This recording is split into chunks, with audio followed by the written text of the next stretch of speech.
sa ulo ng mga nagbabagang balita. Mount Canlaon ng Negros Occidental nag-aalburuto. E-machine sa fast food restaurants laganap na. Pangatlong impeachment case laban kay Vice President of the Philippines Cyril Villar inahain kaagad. Isang mapagpalang araw sa ating lahat, mga kababayan, sa ating masusugid na tagapakinig. Narito na ang inyong tagapagbantay, Nathaniel Villar. Iyong kaagapay sa pagbabalita, Denise Kakondangan. At saksi, Jefferson Pato, kayo'y nakikinig sa Mata ng Agila, laging nakatuto.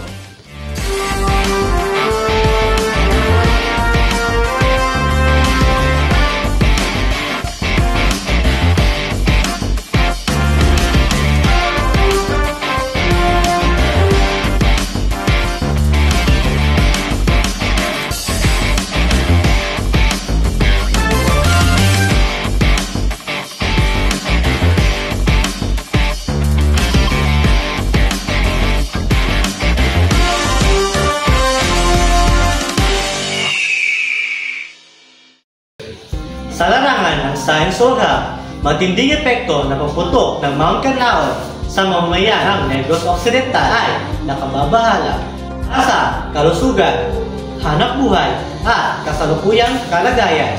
Nakasubaybay ang mata ng Agila, Darius Chavez.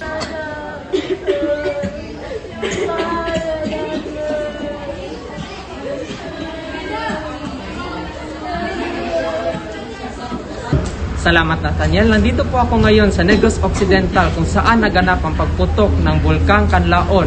Narito po tayo ngayon sa isa sa mga evacuation center kung saan isinalikas ang mga residente. Kasama po natin ngayon ang isa sa mga residente, si Nanay Sonia. Nanay Sonia, kamusta po ang inyong kalagayan rito? Sobrang hirap po sir, tapos wala na kami makain, wala pa kaming tubig, tapos wala kaming pera, nag-iba pa ang aming bahay. Then malapit na ang Pasko, tapos nangyari pa ito, tapos nagkasakit pa itong anak ko. Hindi ko na alam kung ano ang gagawin ko. Sa kasalukuyan makikita natin ang kanilang barangay captain na namimigay ng mga kahon bilang handog at maagang pamasko sa hindi inaasahan ng lahat. Imbes sa darating na 25, ang kanilang pagbibigayan ng aginaldo ay talagang napaaga.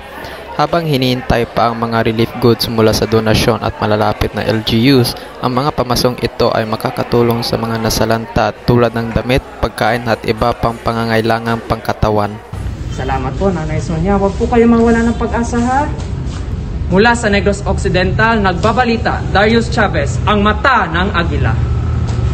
Para sa balitang teknolohiya, ang laganap na paggamit ng mga e-machine sa mga fast food chains kumpara sa paggamit ng tradisyonal na pag-order ay naka-apekto sa employment rate ng ating bansa. Para sa paghahati ng balita, ihahandog ni Chiwel Biaray ang mata ng Agila.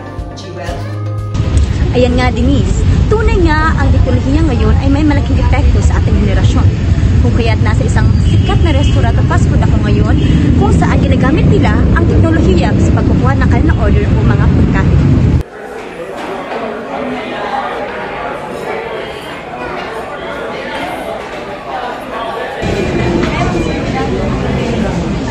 Ayan, ay kasama ko naman ngayon si Ma'am Susan at tatanungin natin ang kanyang opinion patungkol sa makabagong teknolohiya ngayong henerasyon. Ma'am, ano ba masasabi mo ngayon sa tulad ng fast food na ito? Magamit sila ng teknolohiya.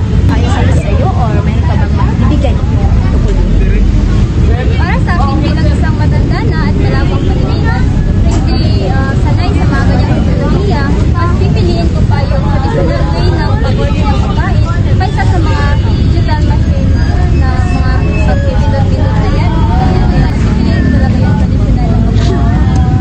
Ganun man, maraming pong salamat at naiintindihan po namin ang iyong mga opinion tungkol dito.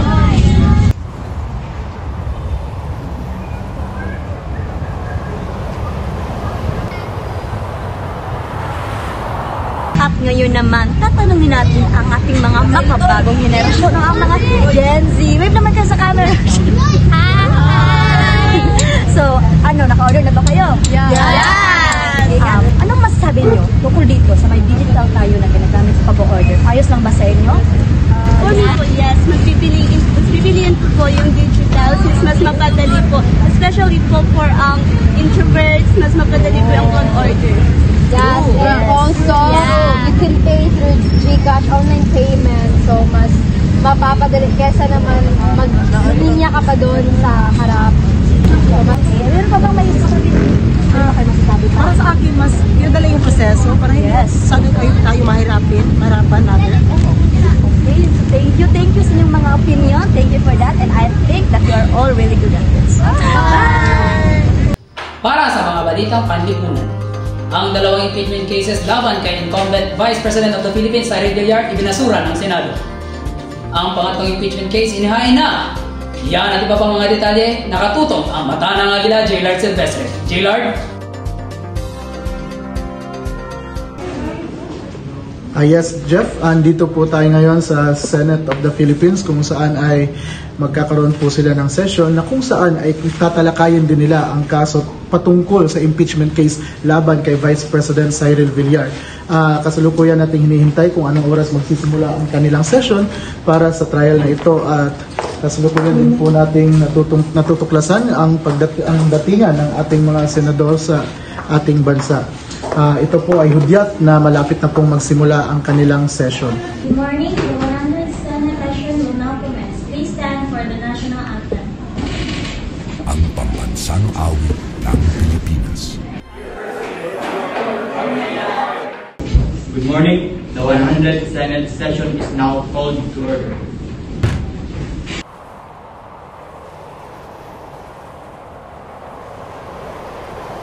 At Jeff, sa pambihirang pagkakataon, pinagbigyan tayo ni Madam House Speaker upang siya'y makapanayam sa isang eksklusibong interview upang hingin ang kanyang opinyon patungkol sa pangatlong impeachment case laban kay Vice President Cyril Villar. Dahil sama ko po ngayon si Madam Speaker. Madam Speaker, pwede ko po bang hingin ang inyong opinyon laban sa pangatlong impeachment case na ito? Magandang tanghali po. Magandang tanghali rin, Jay. Para sa akin, kung ano man ang pagdesisyonan ng karamihan, ayun na ang masusunod. Sapagkat sa huli, batas rin naman ang masusunod. Okay, maraming salamat po Madam Speaker sa inyong panahon upang kami po'y bigyan ng eksklusibong panayam na ito. Magandang umaga, good morning at mayong buntag sa inyong tanan. As the duly elected Vice President of this nation, I deny the baseless accusations against me. This impeachment case is not just an attack on my integrity, but the will of the Filipinos. Mr. Vice President, ano naman po ang inyong masasabi laban sa pangatlong case ng impeachment laban po sa inyo? Well, I am ready to face this fight head-on. Let me be clear, I will not back down. The welfare of the Filipino people and I will continue to fight for their rights and their future. Ito si Jaylard Silvestre, nagbabalita ang mata ng Agila. Mga kababayan, itong araw na lang po ay magpapasko na. Merry Christmas po sa ating lahat. Kami yung tagapaglikod, naghahatid ng mga balita sa ang sulok man ng mundo. Ako, si Natalie Villar, Denise Kapandano, At Jefferson Pato, naghahatid ng mga balita sa mata ng Agila.